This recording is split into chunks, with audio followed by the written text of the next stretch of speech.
വെങ്കിടങ്ങ് കണ്ണൂത്തുപാടത്തെ തട്ടുകടകളിൽ സാമൂഹ്യ വിരുദ്ധരുടെ വിളയാട്ടം. കടകൾ തല്ലിത്തകർക്കുകയും സാധനങ്ങൾ നശിപ്പിക്കുകയും ചെയ്ത നിലയിലാണ്.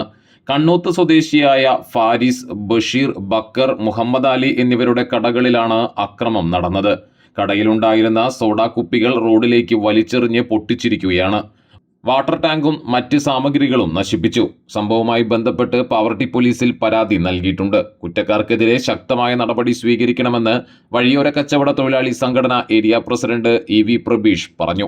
വെങ്കിടങ്ങ് കണ്ണൂത്ത് പുല്ലറോഡിൽ വഴിയോര കച്ചവട തൊഴിലാളികളുടെ കടകൾ കുത്തി തുറന്ന് സാമൂഹ്യ വിരുദ്ധരായ കുറച്ചുപേർ ആ പ്രദേശത്തെ മുഴുവൻ അലങ്കോലപ്പെടുത്തുന്ന രീതിയിലേക്ക് മാറ്റിയിരിക്കുന്നു. കടകളിലെ ഭക്ഷണ പദാർത്ഥങ്ങൾ ഉൾപ്പെടെ റോഡിൽ വലിച്ചെറിഞ്ഞുകൊണ്ട് യാത്രക്കാർക്ക് സഞ്ചരിക്കാൻ പോലും കഴിയാത്ത ഒരു സാഹചര്യം ഉണ്ടായിരിക്കുകയാണ്. ഈ നടപടിയിൽ വഴിയോര കച്ചവട തൊഴിലാളി യൂണിയൻ ശക്തമായ പ്രതിഷേധം രേഖപ്പെടുത്തുന്നു.